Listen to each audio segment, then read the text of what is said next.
Hello fifth class students. और आज हम न्यू चैप्टर की तरफ आगे बढ़ रहे हैं। ये यूनिट सेकंड का चैप्टर है आर ह्यूमन बॉडी, हमारा मानव शरीर। इसमें हम बहुत अच्छे से समझेंगे क्योंकि ये हमारे शरीर से संबंधित है, हमारी बॉडी से रिलेटेड है। इस चैप्टर को शरीर की सभी क्रियाविधियों यानी मैकेनिज्म और इसके स्ट्रक्चर के बारे में पढ़ने को मिलेगा। जैसा कि आप इसमें देख रहे हैं, फर्स्ट ऑफ ऑल इसमें जो पहला पॉइंट दिया हुआ है कि the human skeleton system performs specific functions. जो ह्यूमन स्केलेटन सिस्टम यानी जो हड्डियों का ढांचा होता है, उसमें हर हड्डी का एक अपना रिलेटेड एक फंक्शन होता है। The human skeletal made of bones and muscles. जो ह्यूमन स्केलेटन सिस्टम होता है वो बोन्स यानी हड्डियों तथा मसल्स यानी नसों से बना हुआ होता है। तीसरा पॉइंट, देयर आर 206 बोन्स यानी शरीर में 206 हड्डियां होती हैं तथा 650 मसल्स यानी नसें होती हैं। एक बात और बता दूं मैं आप लोगों को, जो समझना चाहिए आप लोगों को, कि छोटे बच्चे के शरीर में 300 से हड्डियां होती हैं जो आपस में जुड़कर जब मनुष्य 25 साल का हो जाता है तब तक 206 हड्डियां हो जाती हैं, यानी 100 से ज़्यादा हड्डियां जुड़ के ऐड होके अपने आप में 200 हड्डियां रह जाती हैं।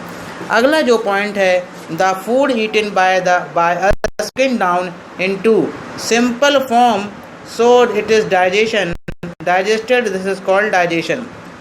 जो खाना हम खाते हैं वो छोटे सिंपल फॉर्म में टूट जाता है। इस मेथड को, इस प्रोसेस को डाइजेशन बोलते हैं और एक called digestion. Mouth, food, stomach, liver, small intestine, ये जो वर्ड दिख रहे हैं, mouth, food, stomach, liver, small intestine, large intestine और anus, main organs of the digestive system. ये सारी चीज़ें होती हैं मेन ऑर्गन्स हैं डाइजेस्टम के, यानी मुंह, फिर हमारा खाना, फिर हमारा पेट, फिर हमारा लीवर, फिर हमारी छोटी आंत यानी स्मॉल इंटेस्टाइन, फिर हमारी लार्ज इंटेस्टाइन और हमारा एनस यानी गुदा। ये सारी चीज़ें डाइजेस्टिव सिस्टम यानी तंत्र की हिस्सा हैं। फिर हमारा आता है अगला muscular system. Muscular system is an organ system which plays crucial role for the movement human body. यानी जो मस्कुलर जो सिस्टम है यानी जो तंत्र का तंत्र है, हमारे शरीर में मूवमेंट होने के लिए बहुत ज़रूरी है। एक्सक्रिएटरी सिस्टम, जैसा जानते हैं कि हमारे शरीर में कुछ वेस्ट प्रोडक्ट और जहरीले तत्व भी बनते हैं, इसलिए एक एक्सक्रिएटरी सिस्टम भी होना ज़रूरी है, यानी वेस्ट चीज़ों को बाहर निकालने वाला। इसलिए एक्सक्रिएटरी सिस्टम लगा हुआ है, जिसमें किडनी होती है, यूटेरस होता है, ये हमारे गंदगी को करता है, बाहर निकालता है। आप सभी लोगों को मैं एक बात बता दूँ, पसीना भी शरीर की एक प्रकार की गंदगी है जिसे बाहर निकालना ज़रूरी है। इसलिए थोड़ी बहुत एक्सरसाइज सभी को करना चाहिए, क्योंकि एक्सरसाइज से क्या आता है, पसीना। Excretory system comprises of 2 kidney, 2 uterus, 1 urinary bladder and 1 urethra. This keep the clean and healthy. Excretory system में 2 किडनियाँ होती हैं, 2 यूरेथ्रस होते हैं, 1 यूरिनरी ब्लैडर यानी मूत्राशय होता है, यूरेथ्रा होता है। ये हमारी बॉडी को साफ और स्वच्छ रखती हैं। फिर हमारा आता है रेस्पिरेटरी सिस्टम, यानी हमारी बॉडी का फिल्टर, एयर फिल्टर है ये। Help us to breathe in and out. Respiratory system से हम अपनी सांस अंदर बाहर कर सकते हैं। This organ in our breathing system, nose, इसमें नाक होती है, विंड पाइप, हवा का पाइप होता है, लंग्स यानी फेफड़े होते हैं। हमारे शरीर में 2 फेफड़े होते हैं, जो एक दाएं तरफ और बाएं तरफ पसलियों के बीच में होते हैं। अवर टीथ है हमारा, our teeth help us to chew food. हमारे दांत खाना चबाने में सहायता करते हैं। Speaks clearly, give shapes to our face, और हमारे चेहरे को एक बनावट देते हैं। Crown, root, enamel, dent, pulp are the different parts of the tooth.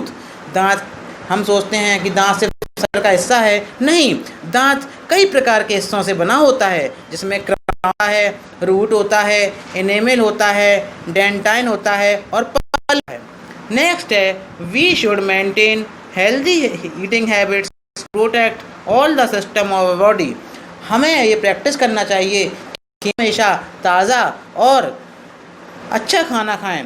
ज़्यादा मसाले भोजन या ज़्यादा जहरीली चीज़ें जैसे कि गुटखा या अल्कोहल या कई लोग क्या कहते हैं तम्बाकू, खैनी, ये सब चीज़ें खाते हैं। ये चीज़ें नहीं खाना चाहिए और बड़े लोगों को भी समझाना चाहिए। नेक्स्ट है हमारा balance diet. Balance diet drinking plenty of water, खूब पीना, चूइंग फूड, खाना चबा चबा के खाना, प्रॉपरली बिफोर swallowing, अच्छे से गुटकना, खाने को अच्छे से निगलना, ईटिंग लॉट्स ऑफ वेजिटेबल्स, बहुत सारी सब्जियां खाना, help in maintain good health, ये सारे शरीर के लिए स्वस्थ रखने के लिए बहुत ज़्यादा आवश्यक है, क्योंकि हम सब जानते हैं हेल्थ इज़ वेल्थ, यानी हमारे पास हेल्थ तो वेल्थ अपने आप ही हमारे पास आ जाएगी। और थैंक यू। अगर अच्छे से पढ़ना, कोई प्रॉब्लम हो तो आप लोग मुझसे पर्सनल नंबर पे या ग्रुप मैसेज करके पूछ सकते हैं। ओके।